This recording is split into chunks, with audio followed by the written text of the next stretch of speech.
4월 14일 금요일입니다. 오늘 로마서 4장 1절로 마지막 25절까지 말씀입니다. 아브라함은 왜 할례를 받았을까? 아브라함은 왜 할례를 받았을까? 라는 제목입니다. 제가 예전에 아브라함이 왜 할례를 받았을까요? 이렇게 성경 공부 시간에 질문을 했더니 어떤 분이 그래요. 네? 목사님? 아브라함이 할례를 받았어요? 그러더라고요. 아브라함도 할례를 받았습니다. 이삭만 받은 게 아니었어요? 그러더라고요. 창세기 17장에 가면 하나님이 아브라함에게 그러죠. 야 아브라함아, 너하고 네 가족들, 네 권속들은 다 할례를 받아라. 앞으로 태어나는 자식들은 8일 만에 다 할례를 주어라. 그래서 하나님이 이렇게 할례를 받게 하시고, 그때 이스마엘 그 12, 3년 전에 나왔던 그 이스마엘도 할례를 받고, 아브라함도 그날 할례를 받아요. 그럼 아브라함은 도대체 왜 할례를 받았을까? 우리가 지난 시간까지 하나님 앞에서 인간이 의로워질 수 있는 방법은 오직 믿음밖에 없다고 그랬죠. 믿음. 하나님이 우리 인간을 의롭다라고 여겨줄 수 있는 것은 우리가 율법을 행함으로써가 아니라 오직 믿음밖에 없다고 그랬어요. 그 믿음이 뭐예요? 믿음? 뭘 믿음이라고 그랬습니까? 하나님의 의를 믿는 것이라 그랬죠. 하나님의 의가 뭐라고 그랬어요? 이 하나님의 의, 이 의가 아담의 타락 이후부터 예수 그리스도의 그 십자가가 서기까지 그 모든 세상의 역사 속에서 예수 그리스도의 십자가 죽으심과 부활을 이루어내시려고 일해 오신 것을 하나님의 의라 이렇게 말한다고 했어요. 하나님의 경륜 혹은 섭리 이렇게 말했어요. 그러니까 하나님은 아담의 타락 이후부터 예수 그리스도의 그 십자가를 세우시기까지 세상 모든 역사를 이렇게 주물럭 이렇게 끌고 오셨는데, 뭐 때문에 끌고 오셨다고요? 예수 그리스도의 십자가를 세우시기 위해서 세상 역사를 끌고 오셨다고요. 그 예수 그리스도의 십자가를 세우시기까지 일해 오심, 그게 하나님의 의라 이렇게 말한 거예요. 그래서 모든 인류가 죄에 빠지고 하나님과 단절되어 있는 그 상태에서 건지시기 위해서 하나님이 죄에서 건지시는 방법으로 예수 그리스도의 십자가를 세워놓고 그걸 위해서 일해 오셨단 말이에요. 그래서 예수님의 그 십자가 죽으심이 결국은 나를 살리기 위해서 그런 거구나, 그걸 깨닫고 아멘 하고 믿는 것, 그게 믿음이에요. 그게.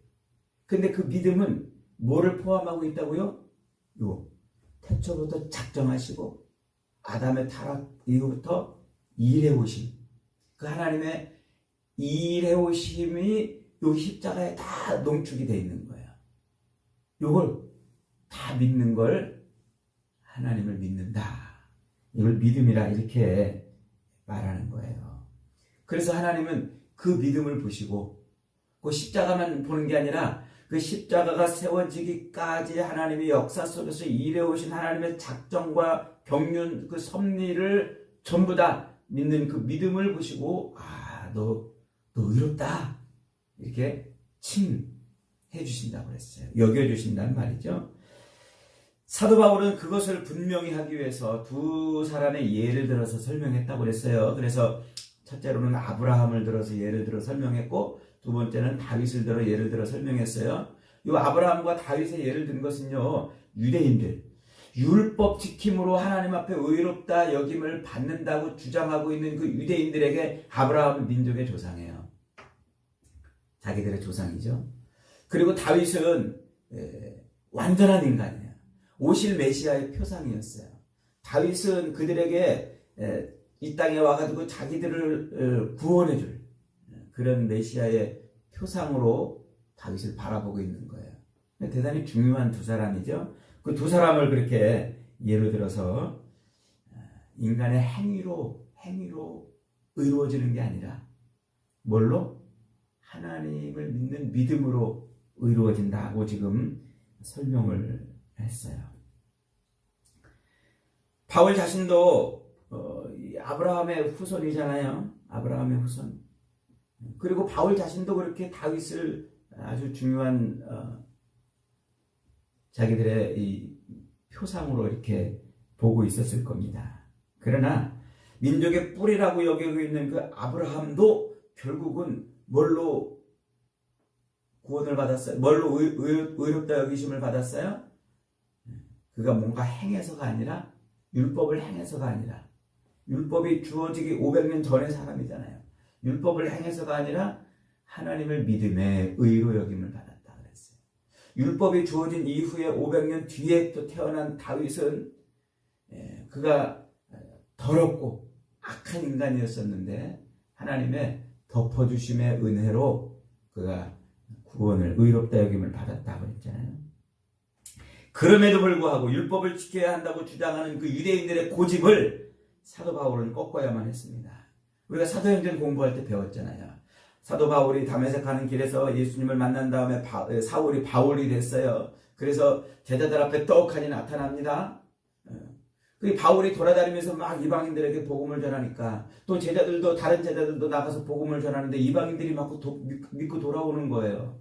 그 믿고 돌아오니까 예루살렘 교회에 있던 유대인들 중에서 그리스도인이 된 사람들, 이들이 난리가 났어요.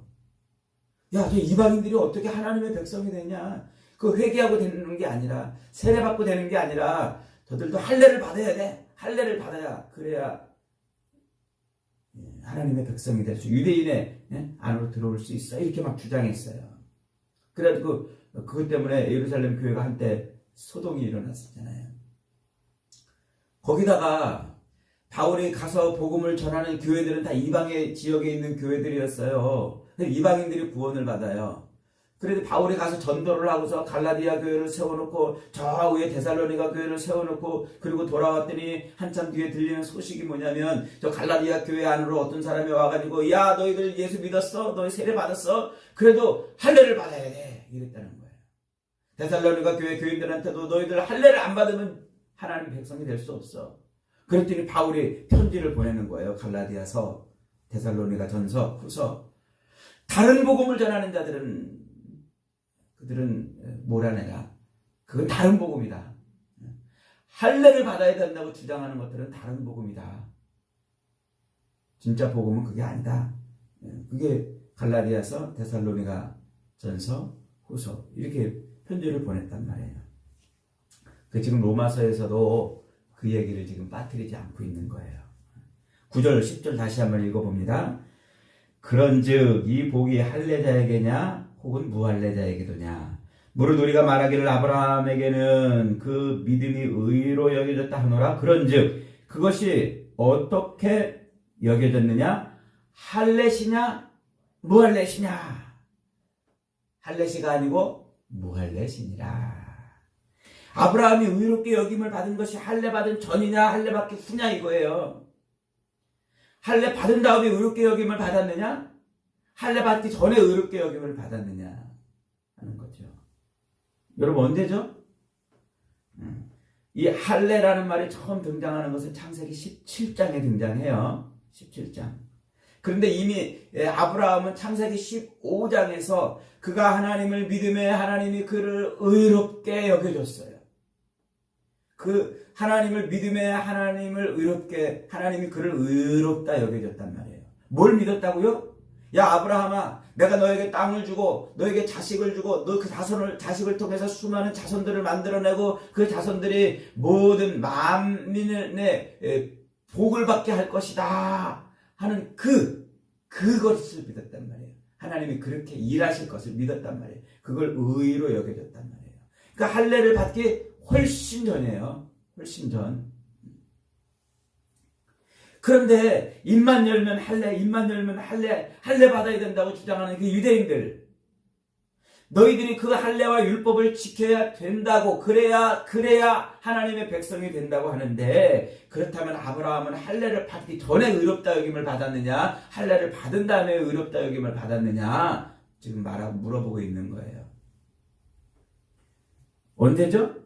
할례를 받기 전이었어요. 그러면 이제 이런 의문이 드는 거예요.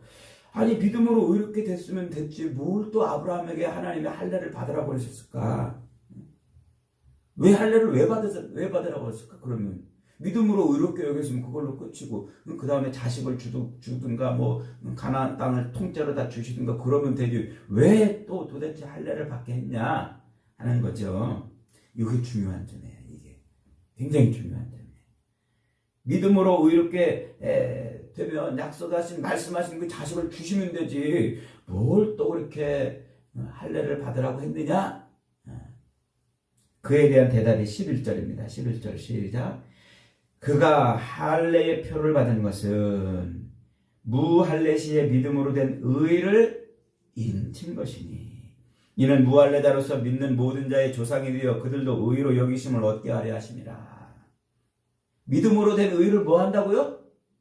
인치려고 그랬단 말이에요. 인이 뭐예요? 도장 찍는 거죠. 인. 사인을 하나님이 아브라함의 몸에다가 사인을 해놓은 거예요. 아브라함 몸에다 흠집을 낸 거예요. 사인을 해놓은 거예요. 도장을 찍은 거예요. 하나님께서 아브라함에게 할례를 행하라고 한 것은 아브라함이 할례를 받기 이전에 하나님의 그 일하심을 믿으니까 그 믿음을 보고서 의롭게 여겨주셨는데 야! 너 내가 일할 것을 믿고 나를 믿었구나. 너 의로워. 라고 그 의롭게 여기심을 받았다는 표식을 몸에다 해준 거란 말이에요. 그 할례를 받은 게 무슨 효능이 있고 할례를 받은 게 무슨 효과가 있어가지고 그가 의로워진 게 아니고 하나님이 그를 의롭게 여기신 것을 표시해 놓았단 말이에요. 그러니까 아브라함이 하나님을 믿었어요. 자식을 주실 것을 믿었고 하나님이 그렇게 하실 것을 믿었어요. 그래서 하나님이 의롭게 여겨줬어요. 근데 내가 의롭다는 표식이 없잖아요. 이제 하나님이 야, 너 내가 의롭다라고 그랬는데 왜 자꾸 인간적으로 행동하는 거냐? 왜 자꾸 이스마엘을 낳고 또 다른 짓거리를 하냐? 너 내가 몸에다 표식을 세워줄 테니까 이제 잊어버리지 마. 라고 해서 도장을 찍는 거란 말이에요. 그게 인을 치는 거예요. 여러분, 우리가 예수 믿을 때 교회에서 세례를 받잖아요. 세례는 왜 받습니까? 세례는 예수 믿는 표식. 저 사람도 우리와 똑같은 믿음을 갖고 있는 사람이라는 그 표식으로 공의 앞에서 세례를 주는 거예요. 세례를 받아야 그때 믿음이 생기는 게 아니라 이미 우리는 믿은 거예요. 이미 믿음이 우리 안에서 솟구쳐 올라서 그래서 우리가 교회 안으로 들어오는 거잖아요. 그러면 이제 저 사람도 가짜가 아니야. 진짜 믿는 사람이야 라는 표식으로 그때 세례를 주는 거예요. 여러분 우리가 결혼식을 왜 합니까? 결혼식 안 하고는 부부끼리 못 사나요? 부부가 돼서 못 사나요? 결혼식 안 하면은 함께 살면 절대 안 되나요? 결혼식 안 하고도 둘이 눈이 탁 맞아가지고 가슴에 불이 붙으면 함께 살잖아요. 함께 사는데 그것을 만인 앞에 공포하는 거예요. 우리 둘이 서로 사랑하고 같이 살기로 했어. 그래서 만인 앞에 공포하는 게 결혼식이에요.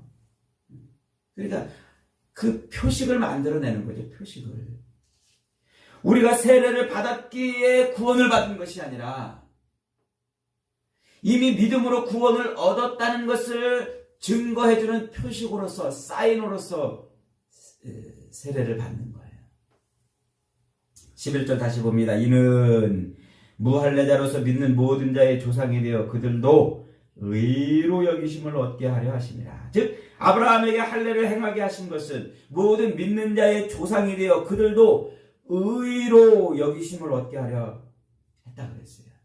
이 놓치지 말아야 될 단어가 조상이 되어라는 말이에요. 조상이 되어. 모든 자의 조상이 되어. 아브라함의 이후로 하나님의 백성들이 되는 사람들을 위해서 그랬다는 거예요. 아브라함 이후로 하나님을 믿는 사람들을 위해서 그렇게 몸에다가 표식을 해놨다는 말이에요. 의롭게 된 표식을 해놨다는 말이에요. 그래서 아브라함 이후로 하나님의 백성이 되는 모든 사람들도 의롭게 여기심을 받았다는 표식, 그 표식을 위해서 아브라함에게 할례를 행했다는 거예요. 무엇으로 아브라함이 의롭게 여김을 받는다고요? 할례를 받음으로? 아니면 율법을 행함으로? 믿음으로.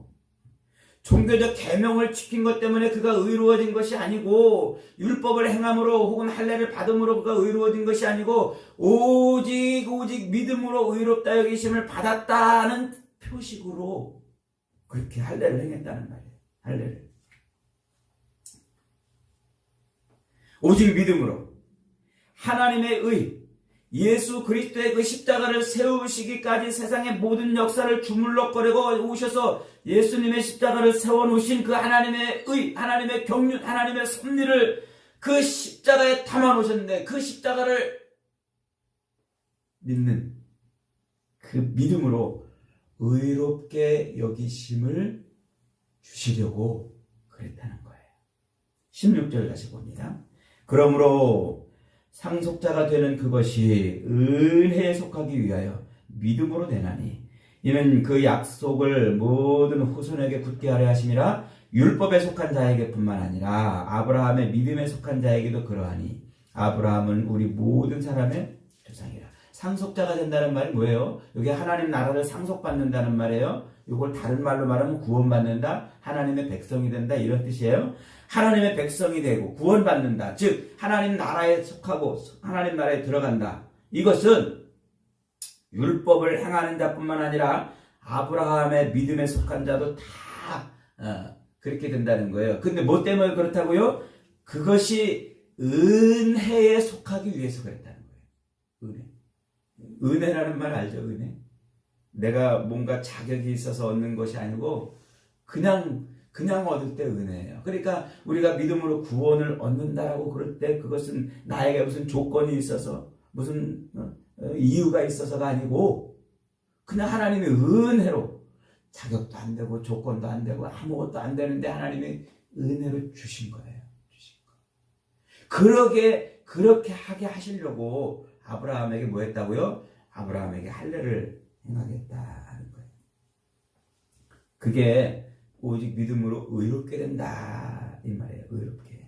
자, 그렇다면 의롭게 된다 이 말을 좀 더 다른 각도에서 한번 다시 설명해 봅니다. 아브라함이 믿음으로 의롭게 됐어요. 그리고 의롭게 된다는 말이 뭐예요? 착해졌다는 말일까요?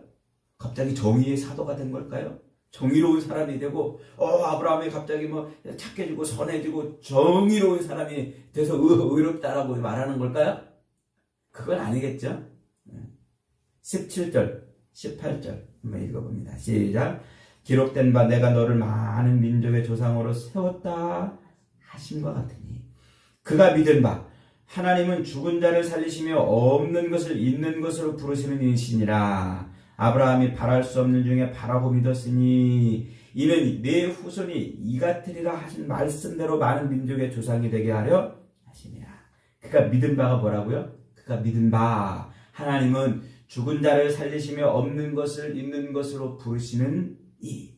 아브라함이 뭘 믿었냐면 하나님은 죽은 자를 살리시고 없는 것을 있는 것으로 만드시는 분으로 믿었다는 거예요. 여러분 이 말이 여러분 하나님은 죽은 자를 살리십니다, 믿습니까? 아멘. 이런 의미의 말이 아니에요. 이런 의미의 말이 아니에요.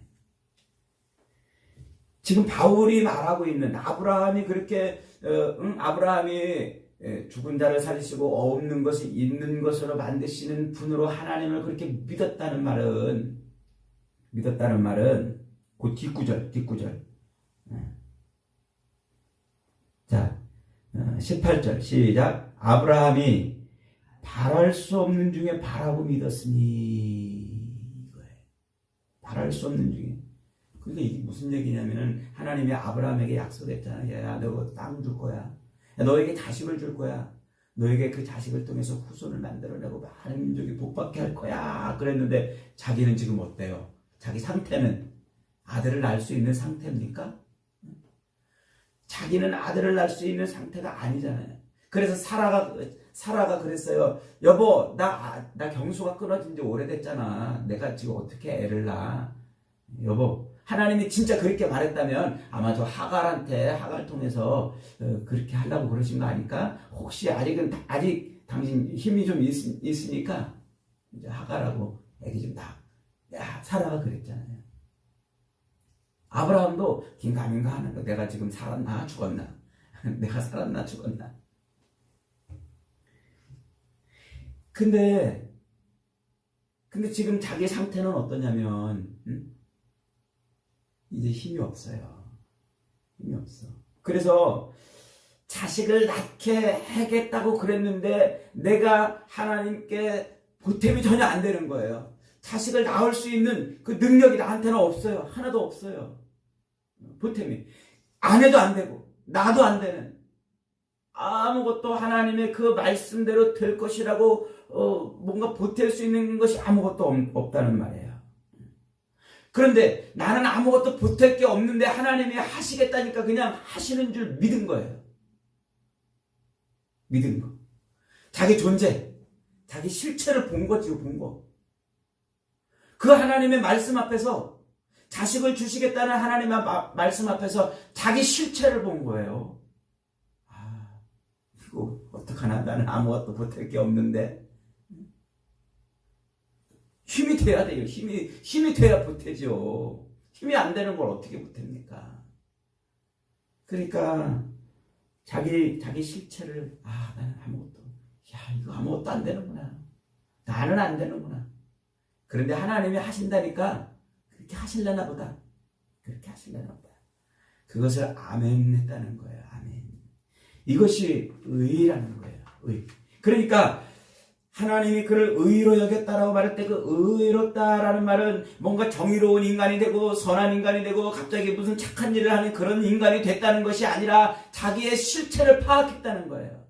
자기가 얼마나 아무런 힘이 없고 아무런 능력도 없는 그 실체를, 자기 존재 실체를 알았다는 거예요. 이게 어저께 설교한 그 다윗의 모습이란 말이에요. 다윗이 아무도 모르게 감쪽같이 그렇게 밧세바를 궁 안으로 들여놓고 우리아가 죽었으니까 이제 이 밧세바를 들여놓고, 그래서 밧세바가 아기를 가졌는데, 그래서 이거 가만히 조용히 지내다가 낳으면 자기 자신인 것처럼 그렇게 될 걸 줄 알았는데 하나님이 떡하니 나단 선지자를 보내가지고 실체를 까발린 거예요. 아이고, 큰일 났구나. 어찌할 수 없는, 이미 엎질러진 물, 돌이킬 수 없는 그 일 때문에 좌절했잖아요. 그때 하나님이 살리시는 거예요. 살리시는. 그 의롭게 여겨준 거죠. 의롭게. 이 의라는 말을 헬라어로 디카이오슈네라고 그런다고 그랬죠. 디카이오슈네. 히브리어의 사다크 혹은 째데크라는 그 말을 70인경에서 번역해낸 말이에요. 디카이오슈네. 그런데 이 히브리 사람들, 이 유대인들, 히브리 사람들이 생각하는 요 째데크, 사다크라는 요 말의 원 의미는 헬라 사람들이 생각하는 디카이오슈네하고는 약간 좀 핀트가 약간 달라, 뉘앙스가 달라요. 뉘앙스가.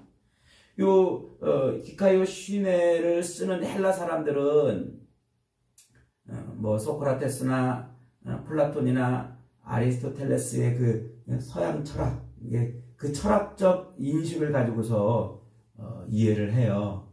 그래서 뭔가 좀 착하고 정직하고 정의로운 정도로 이해를 하는 거예요. 오늘 우리가 이해하는 것 같은 그런 이해.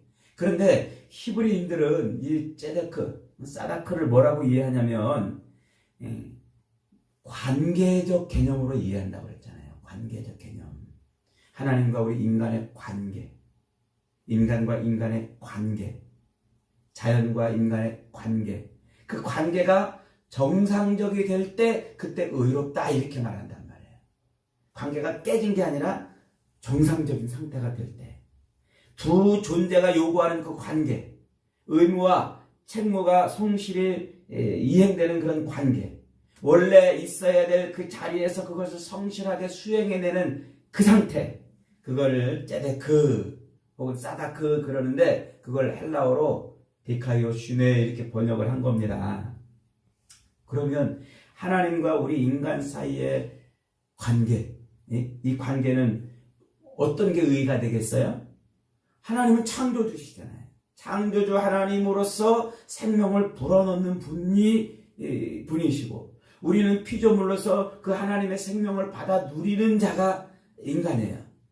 그러니까 이 둘 사이에 의로워지려면 어떻게 돼야 의로워지는 거예요? 하나님은 우리에게 생명을 불어넣으시는 분으로 계셔야 되는 거고 우리는 그 생명을 받아 누리는 자로 존재해야 되는 거예요. 그런데 하나님 없이도 살 수 있다고 몸부림치고 하나님 없이도 막 혼자 살아가는 상태는 의로운 상태가 아닌 거예요.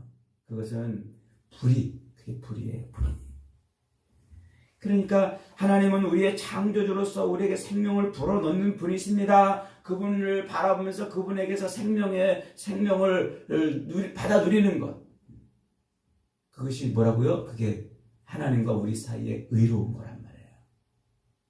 하나님의 통치하심, 주권 앞에 무릎 꿇는 거예요.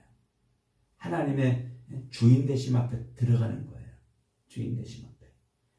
나는 하나님의 피조물이구나. 하나님의 은혜로 사는 존재구나. 그분이 불어넣는 생명으로 호흡으로 사는 존재구나 하며 하나님으로부터 오는 그 모든 기운을, 생명의 기운을 받아 누리며 사는 것이죠.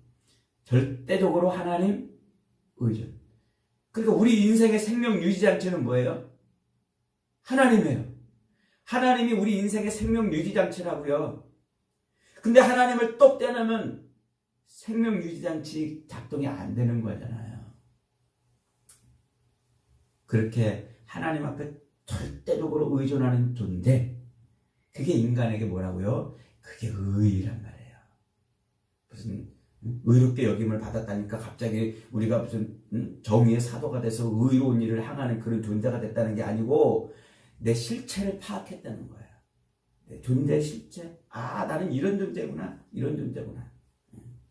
지금 아브라함이 그랬다는 거예요. 아브라함이 하나님이 자식을 주시겠다고 하니까 자기 실체를 딱 보니까 도무지 자식을 낳을 수 있는 자기 실체가 아니라는 걸 깨달아서 그럼 하나님이 하시겠구나. 하나님 앞에 기댄 거예요. 절대적으로 하나님을 기댄 거예요. 다 17절 말씀 다시 읽어봅니다. 그가 믿은 바 하나님은 죽은 자를 살리시며 없는 것을 있는 것으로 부르시는 이시니라. 아브라함이 바랄 수 없는 중에 바라고 믿었다 그러잖아요. 그게 하나님의 아브라함을 의롭다 여겨준 거란 말이에요. 여러분, 하나님은 죽은 자를 살리시는 분입니다. 산 자를 살리시는 분이 아닙니다. 죽은 척하고 있는 자를 살리시는 분이 아닙니다. 죽은 자를 살리시는 분. 자기의 존재감이나 자기의 의로움을 드러내는 자가 아니고 하나님의 절대적으로 하나님께 의존해 사는 존재인 것을 깨닫는 자, 그 자를 하나님이 살리시는 거예요. 아무것도 행할 수 없고 우리는 조금도 하나님이 하시는 그 일에 눈꼽만큼이라도 보탤 것이 없다는 것을 깨닫는 순간 하나님 앞에 하나님이 그럼 다 하시겠군요. 기대고 사는 자. 이 말을 우리가 의롭다라고 말하는 거예요. 내 실체를 파악해내는 거죠. 내 실체를 파악해내는 거. 여러분 실체를 파악해내지 않으면요, 우리는 믿음을 가질 수가 없어요. 그래서 아브라함을 하나님께서 그렇게 부르사 그런 말씀을 해주신 것을 아브라함이 믿고 하나님이 하실 것을 믿고 자기 실체를 깨닫고 나는 생식 능력이 완전히 상실되어 있는, 내 아내도 상실되어 있고 나도 상실되어 있는 존재구나 하는 것을 깨닫고 하나님을 절대 의존, 하나님에게 절대 의존하는 그런 삶을 살아낸 게 아브라함이란 말이에요. 이게 아브라함. 하나님의 약속이 이루어지기를 위해서 내가 보탤 것이 아무것도 없는데 하나님은 그것을 하실 것이라고 확신한 거죠. 그게 하나님이 지금 아브라함을 통해서 보여주시는 거예요. 지금 사도 바울이 그 구약에 통달했던 사도 바울이 그 아브라함의 사건을 이렇게 해석을 해내고 있는 거예요. 아브라함을 통해서 하신 그 하나님의 놀라운 일을 우리에게 지금 이렇게 설명해 주고 있는 것이죠. 그래서 봐라, 아브라함 자기 실체를 깨닫고 자기 존재가 어떤 존재인가 깨닫고 하나님 앞에 절대 의존하지 않았냐. 그런데 너희들은 뭐냐? 너희들은 지금 뭐 그 율법을 니네가 지키겠다고? 그거 열심히 조항들을 막 지켜가지고 의롭게 되겠다고? 정신없는 소리라는 거예요. 정신없는 소리. 그것은 복음이 아니라는 거예요. 진짜 복음이 뭐라고요?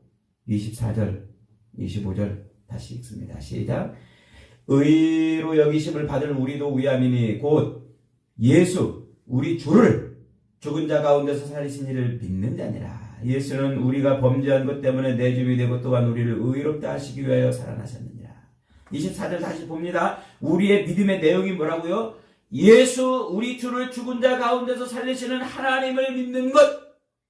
그게 오늘 우리가 믿는 믿음이어야 하는 겁니다.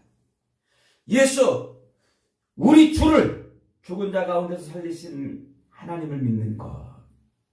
그러면서 그 예수가 왜 십자가에 달려 죽게 되었는지를 설명하잖아요. 25절에서 왜 죽었다 부활하세요? 우리를 위해서 내어졌다가 우리를 위해서 다시 부활했다는 거예요. 여러분, 예수님의 십자가는 단순히 우리를 살려내는 방법과 도구로서만 주어진 것이 아니라고 그랬지요. 십자가는 그 자체가 하나님의 창조 섭리와 하나님 나라의 존재 방식과 삶의 원리를 설명해내는 거예요. 좀 어려운 말이지만 쉽게 말하면 내가 죽어 너를 살리는, 그게 하나님 나라의 삶의 방식이라는 거예요. 예수님은, 하나님이신 예수님이 이 땅에 오셔서 우리에게 십자가를 짊어지시고 보여주신 게 하나님 나라 백성은 어떻게 사는 건지 아니? 내가 죽어 너를 살리는 그 삶이 하나님 나라의 백성의 삶이야 라고 본을 보여주신 거예요. 곧 죽는 게 사는 거란 말이에요. 가진 척, 있는 척, 살아있는 척 하는 게 아니고 하나님 앞에서 털 엎드려서 하나님 나 죽었습니다. 나 죽었습니다. 그렇게, 그것이 하나님 나라 삶의 방식인 거예요. 예수님의 십자가 죽으심과 부활은 바로 그렇게 하나님 앞에 절대 의존적이 되어야 우리가 살 수 있다는 것을 보여주는 바로 그 어마어마한 사건인 거예요. 그래서 그 십자가 사건이 우리로 하여금 하나님 나라 삶의 방식을 가르쳐주는 거죠. 그래야 우리가 살 수 있다는 것을 보여주는 거예요. 여러분, 인간이 의로워졌다는 말은 자기의 존재를, 실체를 깨달았다는 거예요. 다윗이 자기 실체를 폭로당하니까 엎드렸던 것처럼, 나는 아무것도 할 수 없구나, 어떻게 할 수 없구나, 하나님께 절대 의존하는 것입니다. 그래서 예수님이 그러잖아요.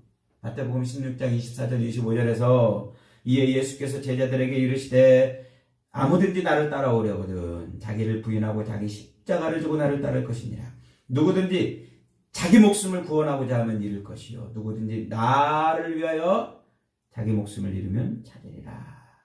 여러분, 살려고 몸부림치지 마세요. 죽으려고 몸부림치세요.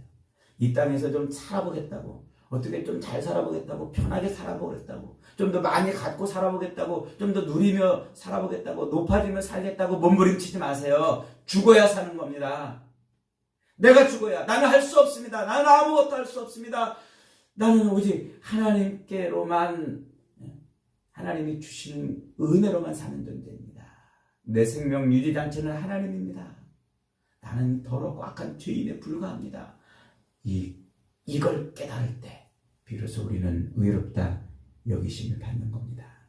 오늘도 살려고 몸부림치는 것이 아니고 내가 죽은 존재인 것을 자꾸 확인하고 하나님 앞에 매달리는 그런 삶을 사는 저와 여러분이 되시기를 주님의 이름으로 축복합니다.